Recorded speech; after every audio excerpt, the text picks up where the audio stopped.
ओम श्री गणेशाय नमः। ओम नमः शिवाय। शिव पुराण का पाठ आरंभ करने से पहले मैं भगवान शिव के चरणों में नमन करती हूँ कि उन्होंने मुझे आशीर्वाद दिया और इस सेवा को करने की प्रेरणा और शक्ति प्रदान की। ओम नमः शिवाय। श्री रुद्र संहिता, पहला अध्याय, आशिगणों की वार्ता। जो विश्व की उत्पत्ति, स्थिति और लय आदि के एकमात्र कारण हैं, गिरिराज कुमारी उमा के पति हैं, जिनकी कीर्ति का कहीं अंत नहीं है, जो माया के आश्रय होकर भी उससे दूर है तथा जिनका स्वरूप दुर्लभ है, मैं उन भगवान शंकर की वंदना करता हूँ, जिनकी माया विश्व की सृष्टि करती है।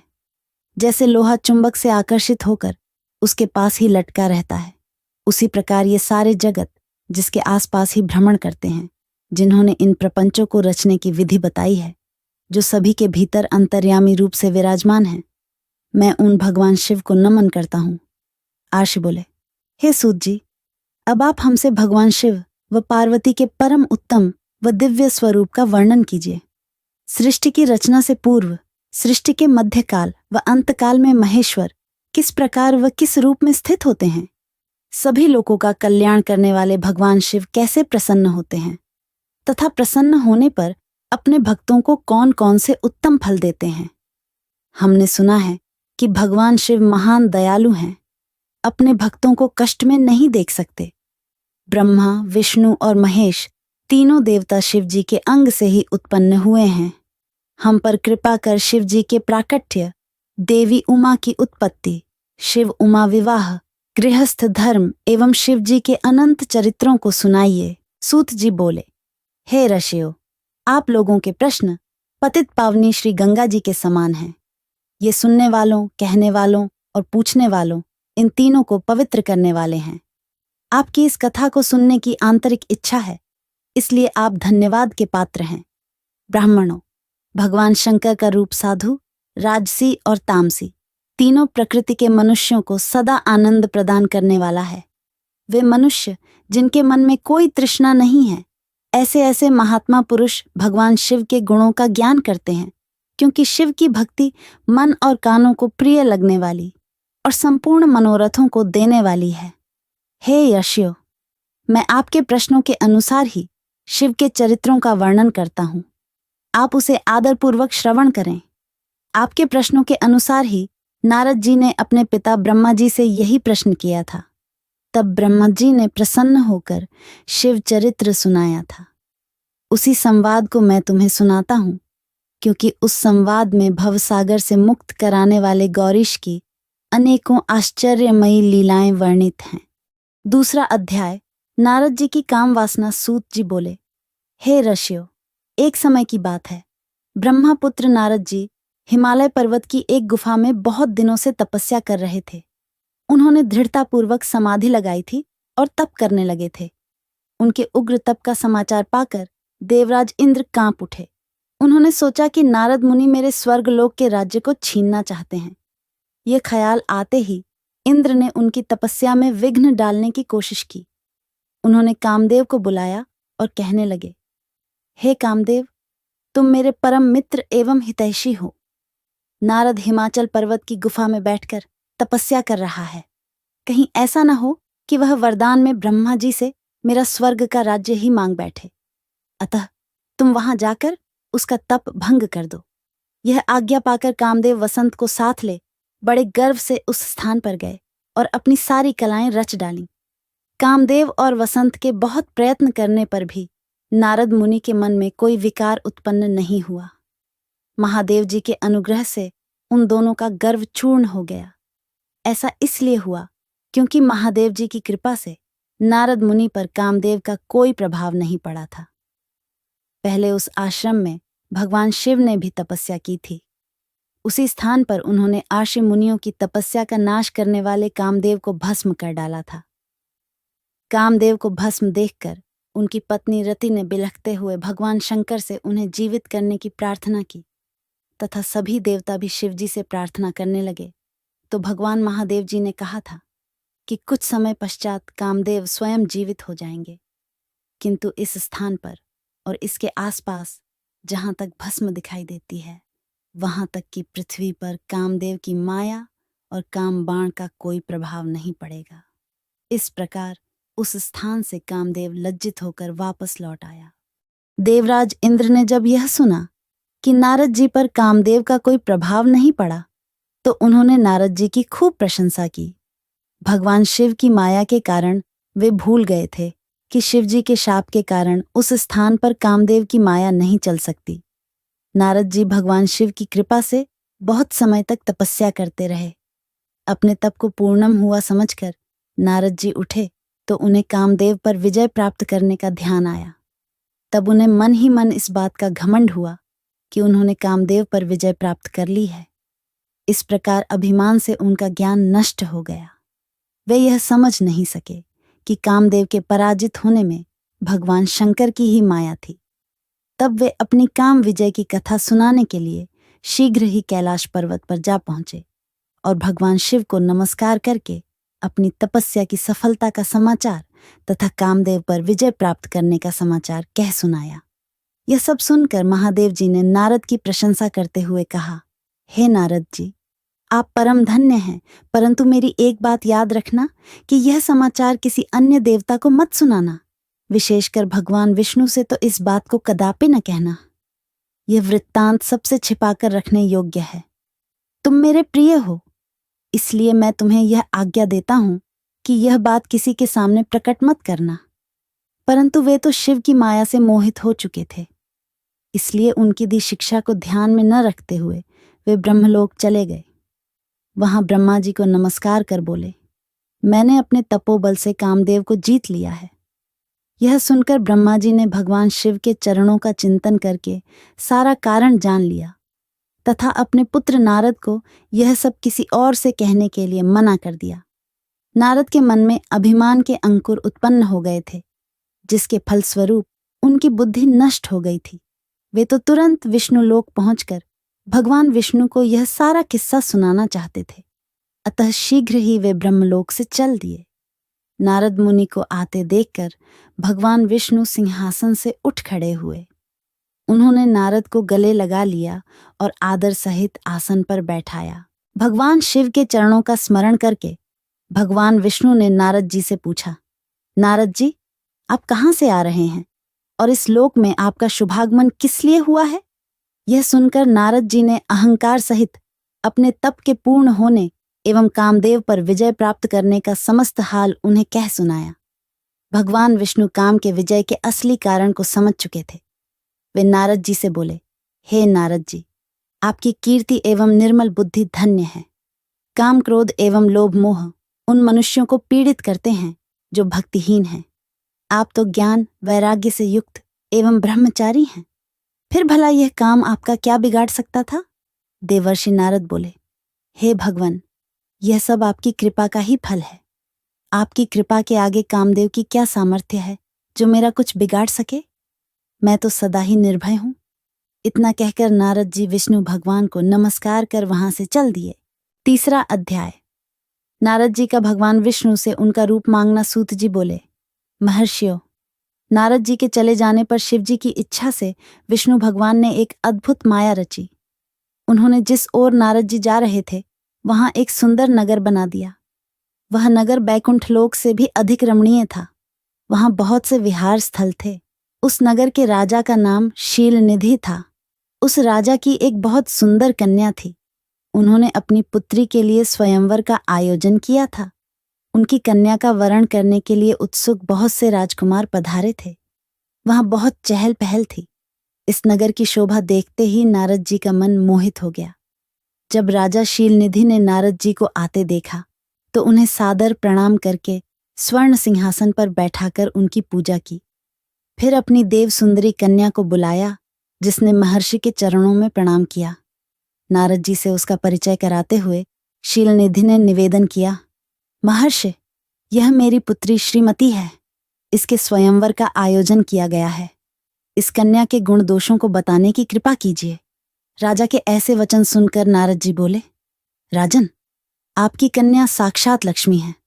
इसका भावी पति भगवान शिव के समान वैभवशाली, त्रिलोक जयी, वीर तथा कामदेव को भी जीतने वाला होगा। ऐसा कहकर नारद मुनि वहां से चल दिए। शिव की माया के कारण वे काम के वशीभूत हो सोचने लगे कि राजकुमारी को कैसे प्राप्त करूं। स्वयंवर में आए सुंदर एवं वैभवशाली राजाओं को छोड़कर भला यह मेरा वरण कैसे करेगी। वे सोचने लगे कि नारियों को सौंदर्य बहुत प्रिय होता है, सौंदर्य को देखकर ही श्रीमती मेरा वरण कर सकती है। ऐसा विचार कर नारद जी फिर विष्णुलोक में जा पहुंचे और उन्हें राजा शीलनिधि की कन्या के स्वयंवर के बारे में बताया तथा उस कन्या के साथ विवाह करने की इच्छा व्यक्त की। उन्होंने भगवान विष्णु से प्रार्थना की कि वे अपना रूप उन्हें प्रदान करें ताकि श्रीमती उन्हें ही वरे। सूत जी कहते हैं, महर्षियों, नारद मुनि की ऐसी बात सुनकर भगवान मधुसूदन हंस पड़े और भगवान शंकर के प्रभाव का अनुभव करके उन्होंने इस प्रकार उत्तर दिया। भगवान विष्णु बोले, हे नारद, वहां आप अवश्य जाइए। मैं आपका हित उसी प्रकार करूंगा जिस प्रकार पीड़ित व्यक्ति का श्रेष्ठ वैद्य करता है, क्योंकि तुम मुझे विशेष प्रिय हो। ऐसा कहकर भगवान विष्णु ने नारद मुनि को वानर का मुख तथा शेष अंगों को अपना मनोहर रूप प्रदान कर दिया। तब नारद जी अत्यंत प्रसन्न होते हुए अपने को परम सुंदर समझकर शीघ्र ही स्वयंवर में आ गए और उस राज्य सभा में जा बैठे। उस सभा में रुद्रगण ब्राह्मण के रूप में बैठे हुए थे। नारद जी का वानर रूप केवल कन्या और रुद्रगणों को ही दिखाई दे रहा था। बाकी सबको नारद जी का वास्तविक रूप ही दिखाई दे रहा था। नारद जी मन ही मन प्रसन्न होते हुए श्रीमती की प्रतीक्षा कर रहे थे। हे ऋषियों, वह कन्या हाथ में जयमाला लिए अपनी सखियों के साथ स्वयंवर में आई। उसके हाथों में सोने की सुंदर माला थी। वह शुभ लक्षणा राजकुमारी लक्ष्मी के समान अपूर्व शोभा पा रही थी। नारद मुनि का भगवान विष्णु जैसा शरीर और वानर जैसा मुख देख वह कुपित हो गई और उनकी ओर से दृष्टि हटाकर मनोवांछित वर की तलाश में आगे चली गई।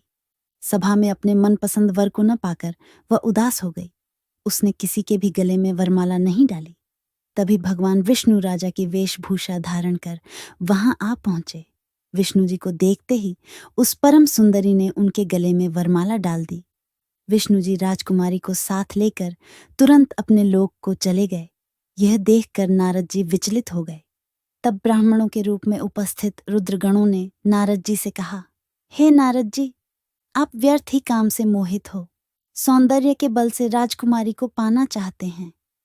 पहले जरा अपना वानर के समान मुख तो देख लीजिए। सूत जी बोले। यह वचन सुनकर नारद जी को बड़ा आश्चर्य हुआ। उन्होंने दर्पण में अपना मुंह देखा। वानर के समान मुख को देखकर वे अत्यंत क्रोधित हो उठे तथा दोनों रुद्रगणों को शाप देते हुए बोले, तुमने एक ब्राह्मण का मजाक उड़ाया है, अतः तुम ब्राह्मण कुल में पैदा होकर भी राक्षस बन जाओ। यह सुनकर वे शिवगण कुछ नहीं बोले, बल्कि इसे भगवान शिव की इच्छा मानते हुए उदासीन भाव से अपने स्थान को चले गए और भगवान शिव की स्तुति करने लगे। चौथा अध्याय, नारद जी का भगवान विष्णु को शाप देना। आर्षि बोले, हे सूत जी, रुद्रगणों के चले जाने पर नारद जी ने क्या किया और वे कहाँ गए, इस सब के बारे में भी हमें बताइए। सूत जी बोले, हे ऋषियों, माया से मोहित नारद जी उन दोनों शिवगणों को शाप देकर भी मोहवश कुछ जान न सके। तत्पश्चात क्रोधित होते हुए वे तालाब के पास पहुंचे और वहां जल में पुनः अपनी परछाई देखी तो उन्हें फिर वानर जैसी आकृति दिखाई दी। उसे देखकर नारद जी को और अधिक क्रोध चढ़ आया। वे सीधे विष्णु लोक की ओर चल दिए। वहां पहुंचकर भगवान विष्णु से वे बोले, हे हरि, तुम बड़े दुष्ट हो। अपने कपट से विश्व को मोहने वाले तुम दूसरों को सुखी होता नहीं देख सकते। तभी तो तुमने सागर मंथन के समय मोहिनी का रूप धारण कर दैत्यों से अमृत का कलश छीन लिया था और उन्हें अमृत की जगह मदिरा पिलाकर पागल बना दिया था।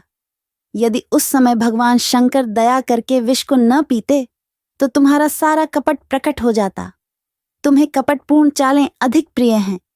भगवान महादेव जी ने ब्राह्मणों को सर्वोपरि बताया है। आज तुम्हें मैं ऐसी सीख दूंगा जिससे तुम फिर कभी कहीं भी ऐसा कार्य नहीं कर सकोगे।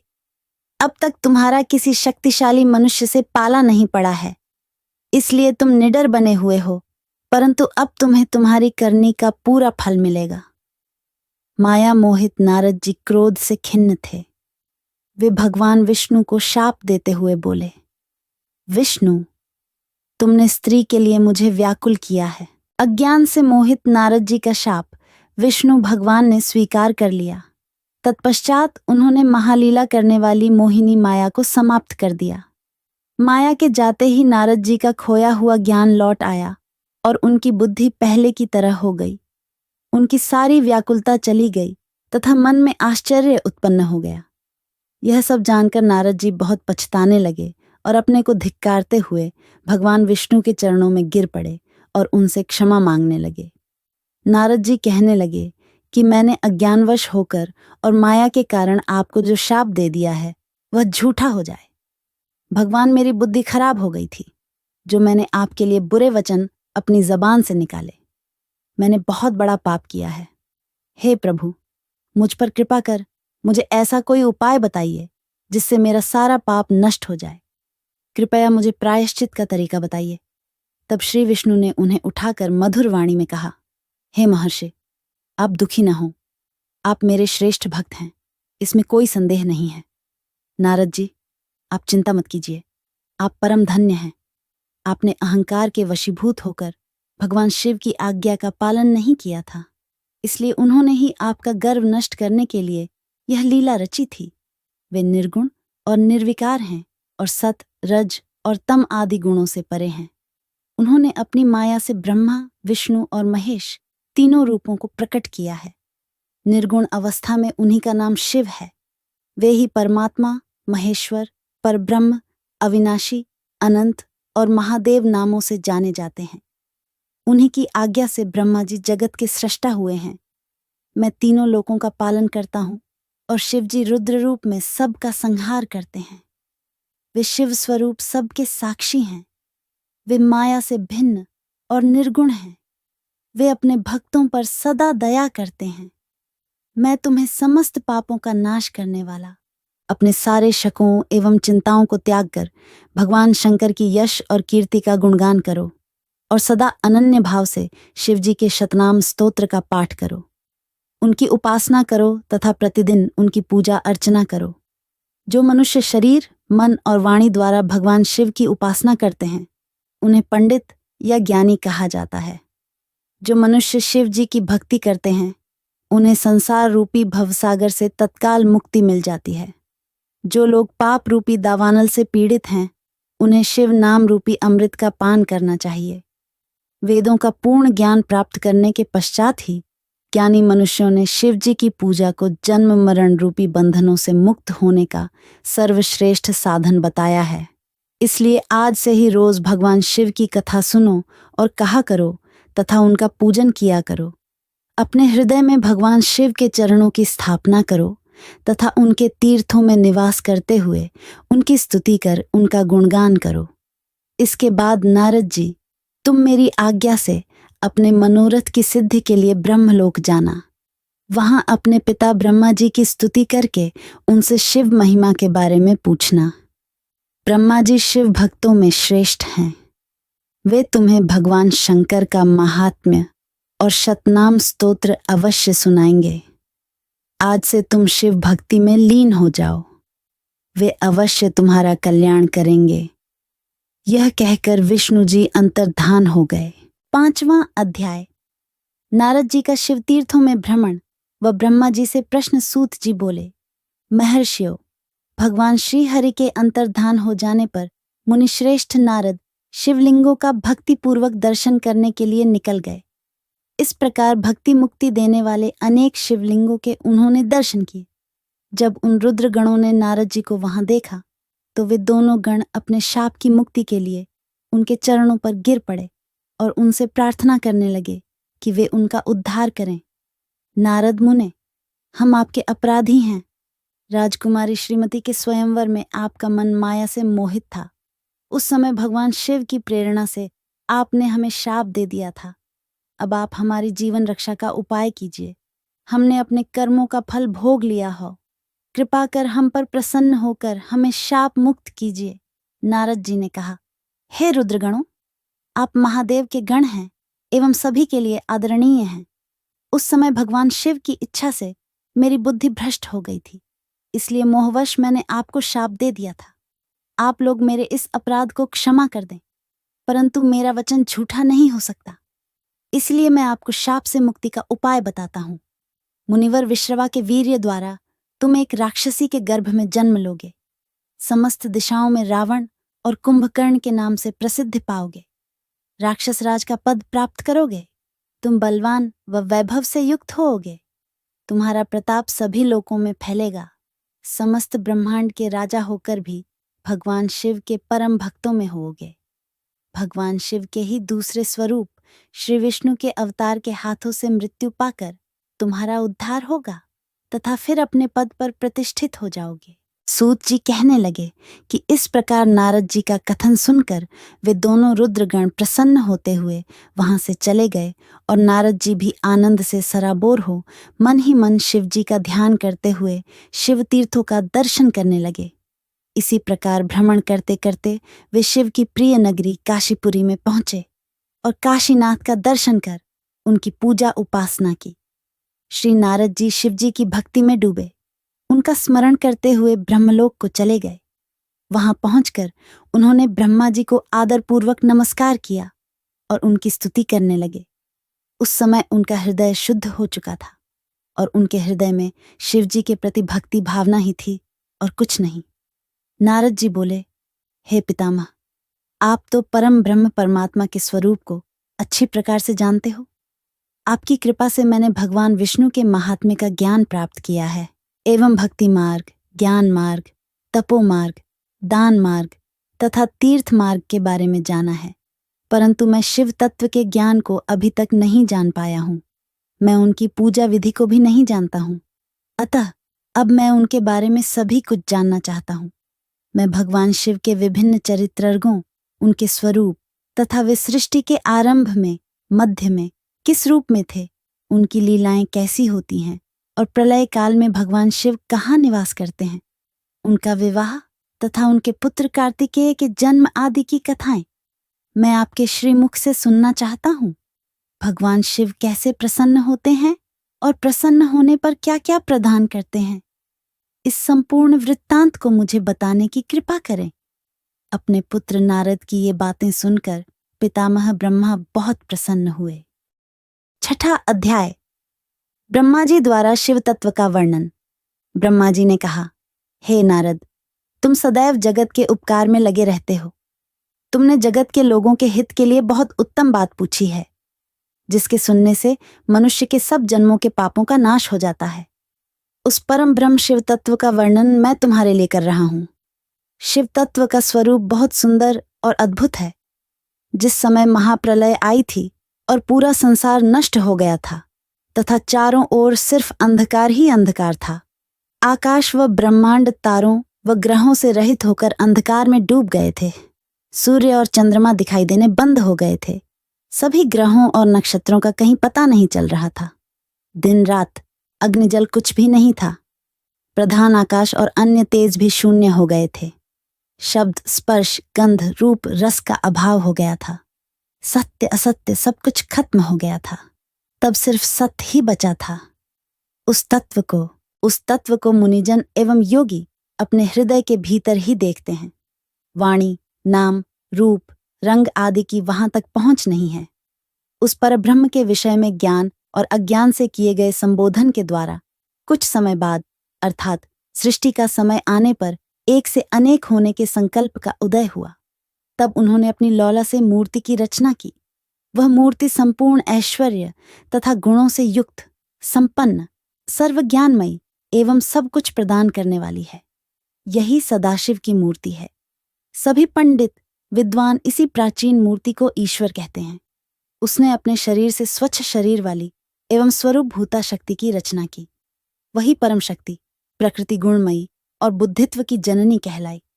उसे शक्ति, अंबिका, प्रकृति, संपूर्ण लोकों की जननी, त्रिदेवों की माता, नित्या और मूल कारण भी कहते हैं। उसकी 8 भुजाओं एवं मुख की शोभा विचित्र है। उसके मुख के सामने चंद्रमा की कांति भी क्षीण हो जाती है।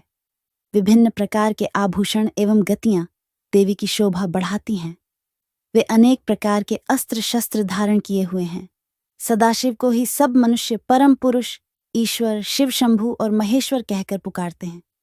उनके मस्तक पर गंगा, भाल में चंद्रमा और मुख में 3 नेत्र शोभा पाते हैं। उनके 5 मुख हैं तथा 10 भुजाओं के स्वामी एवं त्रिशूलधारी हैं। वे अपने शरीर में भस्म लगाए हैं। उन्होंने शिवलोक नामक क्षेत्र का निर्माण किया है। यह परम पावन स्थान काशी नाम से जाना जाता है। यह परम मोक्षदायक स्थान है। इस क्षेत्र में परमानंद रूप शिव पार्वती सहित निवास करते हैं।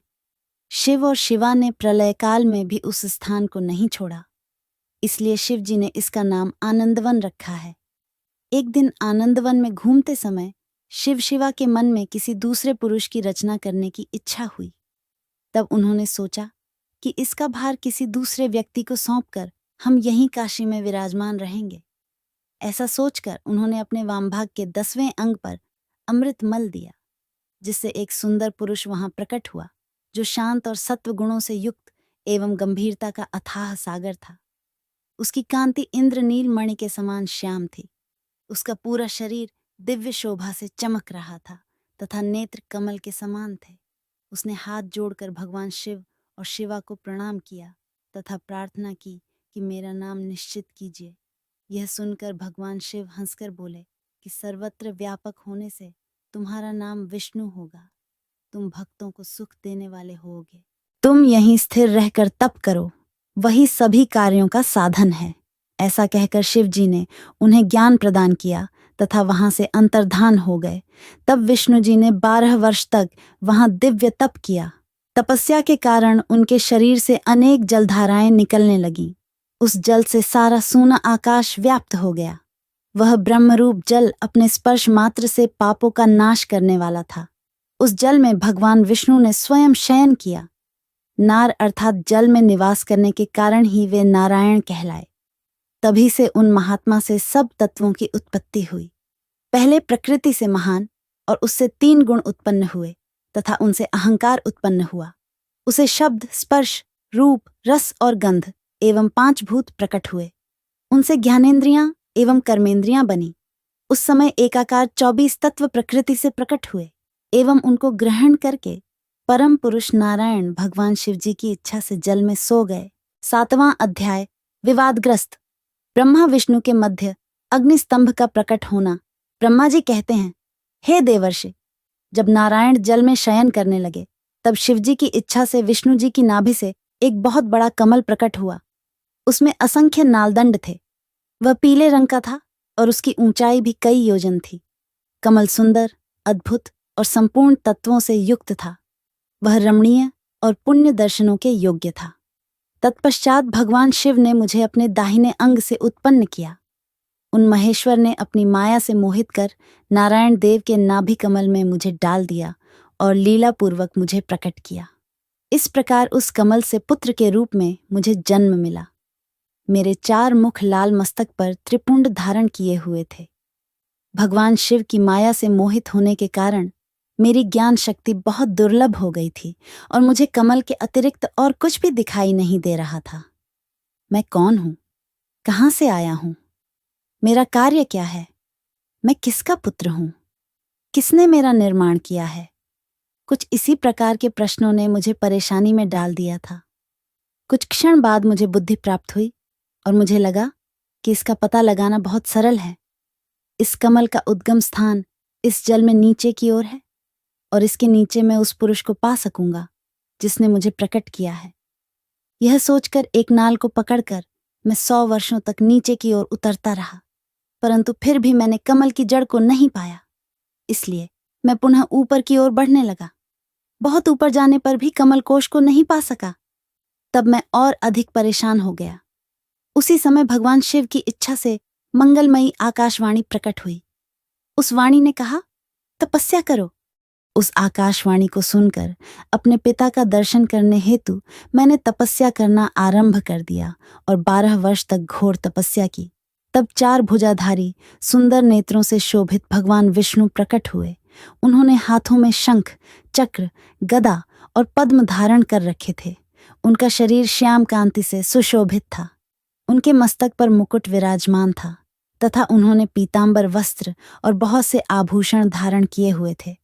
वे करोड़ों कामदेवों के समान मनोहर दिखाई दे रहे थे और सांवली व सुनहरी आभा से शोभित थे। उन्हें वहां देखकर मुझे बहुत हर्ष व आश्चर्य हुआ। भगवान शिव की लीला से हम दोनों में विवाद छिड़ गया कि हम में बड़ा कौन है। उसी समय हम दोनों के बीच में एक ज्योतिर्मय लिंग प्रकट हो गया। हमने उसका पता लगाने का निश्चय किया। मैंने ऊपर की ओर और विष्णु जी ने नीचे की ओर उस स्तंभ के आरंभ और अंत का पता लगाने के लिए चलना आरंभ किया, परंतु हम दोनों को उस स्तंभ का कोई और छोर नहीं मिला। थककर हम दोनों अपने उसी स्थान पर आ गए। हम दोनों कहने लगे, महाप्रभु, हम आपके स्वरूप को नहीं जानते। आप जो भी हैं, हम आपको नमस्कार करते हैं। आप शीघ्र ही हमें अपने असली रूप में दर्शन दें। इस प्रकार हम दोनों अपने अहंकार को भूलकर भगवान शिव को नमस्कार करने लगे।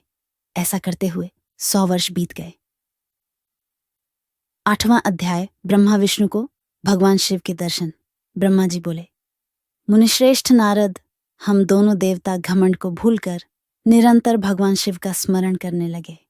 हमारे मन में ज्योतिर्लिंग के रूप में प्रकट परमेश्वर के वास्तविक रूप का दर्शन करने की इच्छा और प्रबल हो गई।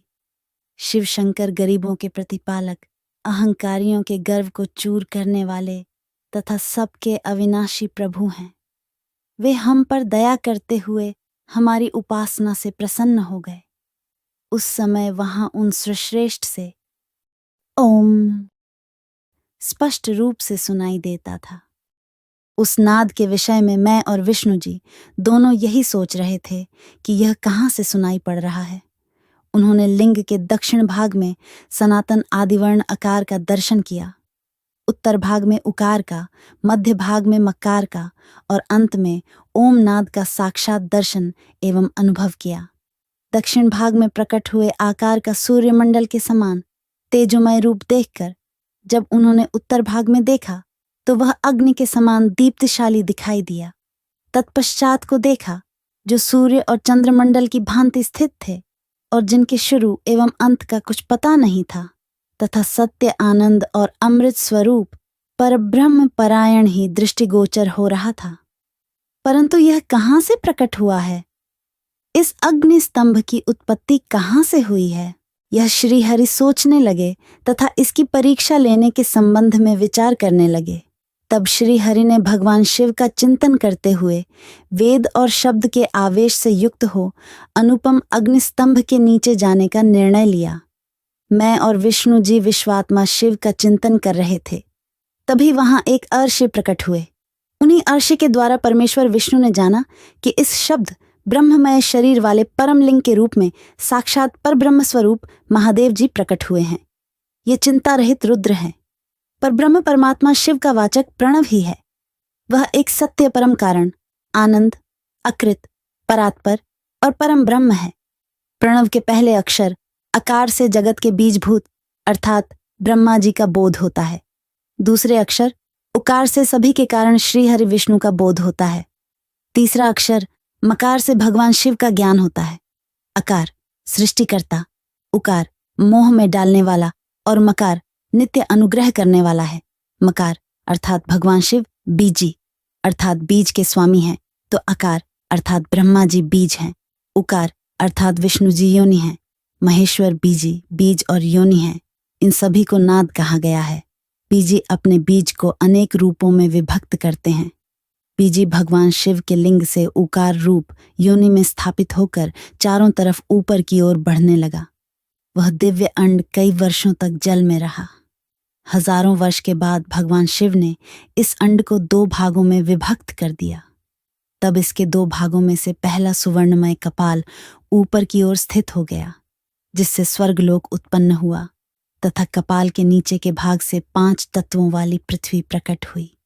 उस अंड से चतुर्मुख ब्रह्मा उत्पन्न हुए, जो समस्त लोकों के सृष्टा हैं। भगवान महेश्वर ही आ, उ व अम त्रिविध रूपों में वर्णित हैं।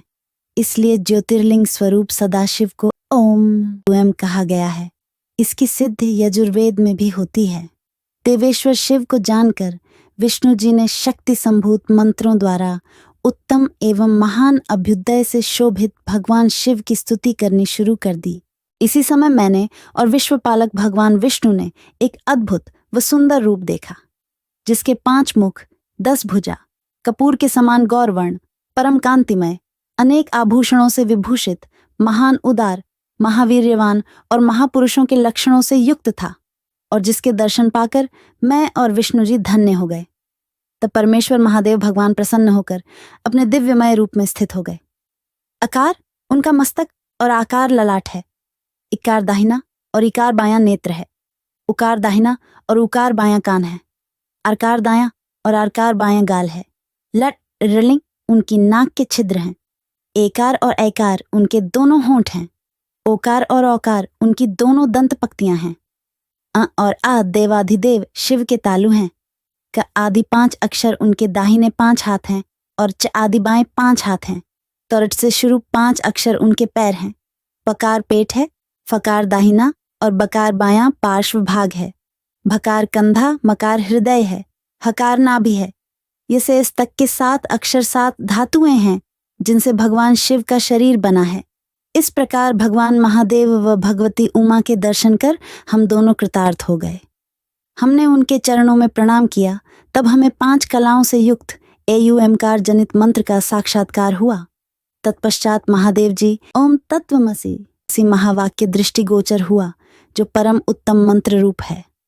इसके बाद धर्म और अर्थ का साधक बुद्ध स्वरूप 24 अक्षरीय गायत्री मंत्र प्रकट हुआ, जो पुरुषार्थ रूपी फल देने वाला है।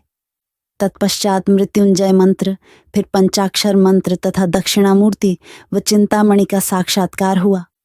इन 5 मंत्रों को विष्णु भगवान ने ग्रहण कर जपना आरंभ किया। ईशों के मुकुटमणि ईशान हैं, जो पुरातत्व पुरुष हैं, हृदय को प्रिय लगने वाले, जिनके चरण सुंदर हैं, जो सांप को आभूषण के रूप में धारण करते हैं, जिनके पैर व नेत्र सभी ओर हैं, जो मुँह ब्रह्मा के अधिपति, कल्याणकारी तथा सृष्टि पालन एवं संहार करने वाले हैं।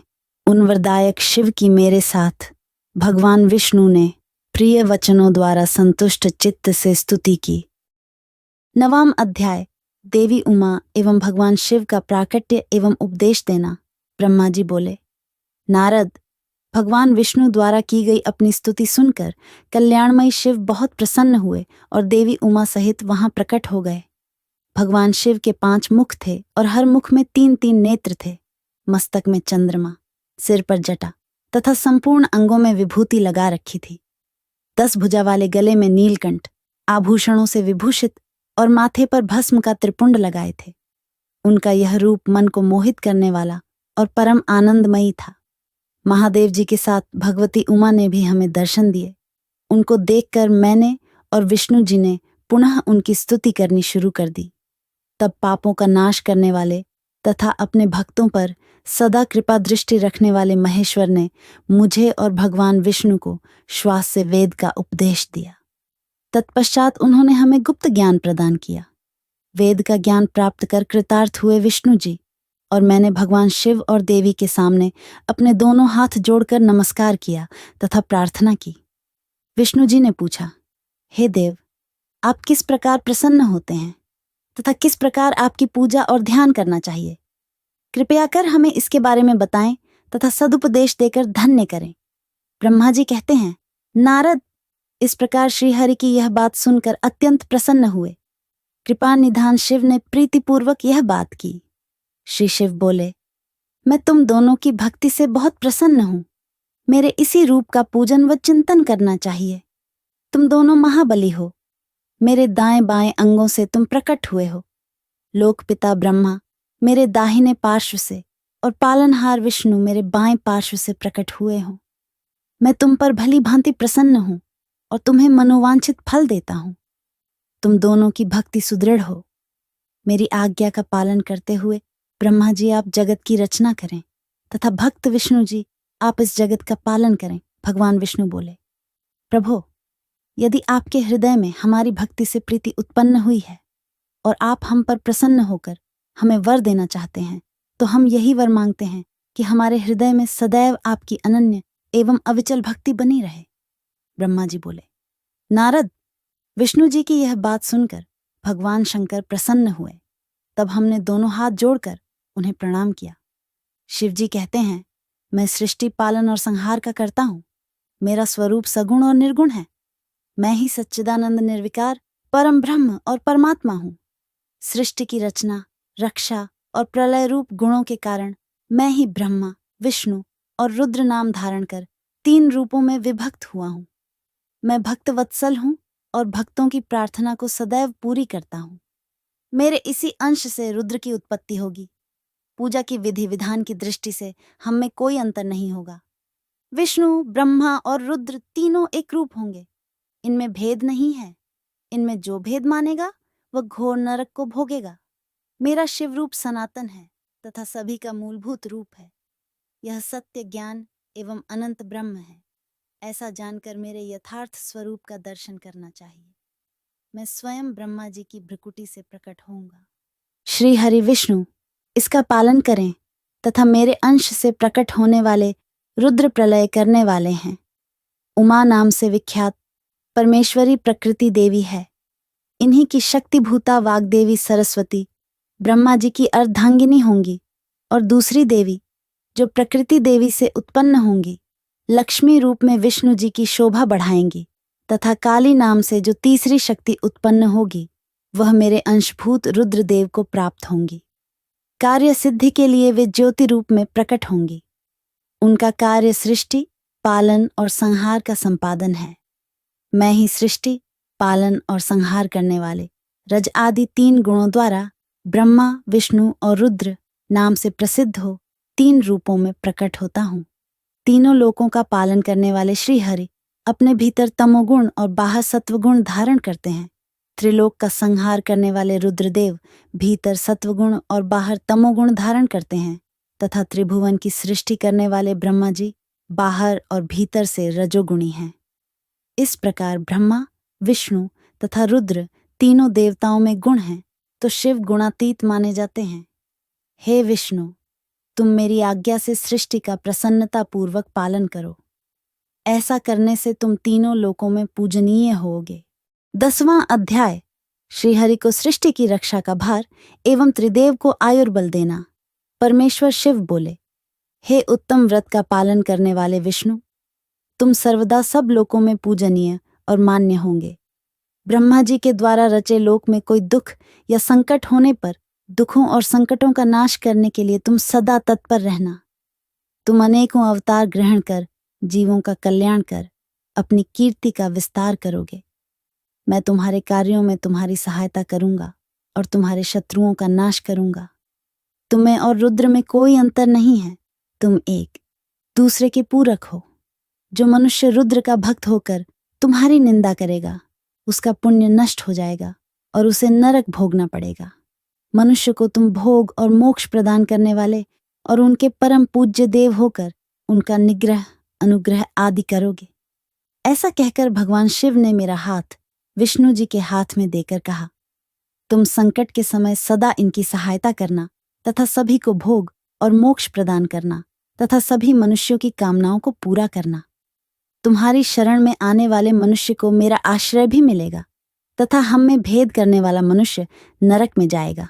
ब्रह्मा जी कहते हैं, देवर्षि नारद, भगवान शिव का यह वचन सुनकर मैंने और भगवान विष्णु ने महादेव जी को प्रणाम कर धीरे से कहा, हे करुणानिधि भगवान शंकर, मैं आपकी आज्ञा मानकर सब कार्य करूंगा। मेरा जो भक्त आपकी निंदा करे उसे आप नरक प्रदान करें। आपका भक्त मुझे अत्यंत प्रिय है। महादेव जी बोले, अब ब्रह्मा, विष्णु और रुद्र के आयुर्बल को सुनो। 4000 युग का ब्रह्मा का एक दिन होता है और 4000 युग की एक रात होती है। 30 दिन का एक महीना और 12 महीनों का एक वर्ष होता है। इस प्रकार के वर्ष प्रमाण से ब्रह्मा की 100 वर्ष की आयु होती है और ब्रह्मा का एक वर्ष विष्णु का एक दिन होता है। वह भी इसी प्रकार से 100 वर्ष जिएंगे तथा विष्णु का एक वर्ष रुद्र के एक दिन के बराबर होता है और वह भी इसी क्रम से 100 वर्ष तक स्थित रहेंगे। तब शिव के मुख से एक ऐसा श्वास प्रकट होता है जिसमें उनके 21,600 दिन और रात होते हैं। उनके 6 बार सांस अंदर लेने और छोड़ने का एक पल और 8 घड़ी और 60 घड़ी का एक दिन होता है। उनके सांसों की कोई संख्या नहीं है, इसलिए वे अक्षय हैं। अतः तुम मेरी आज्ञा से सृष्टि का निर्माण करो। उनके वचनों को सुनकर विष्णु जी ने उन्हें प्रणाम करते हुए कहा कि आपकी आज्ञा मेरे लिए शिरोधार्य है। यह सुनकर भगवान शिव ने उन्हें आशीर्वाद दिया और अंतर्धान हो गए। उसी समय से लिंग पूजा आरंभ हो गई। ओम नमः शिवाय। पहला अध्याय समाप्त।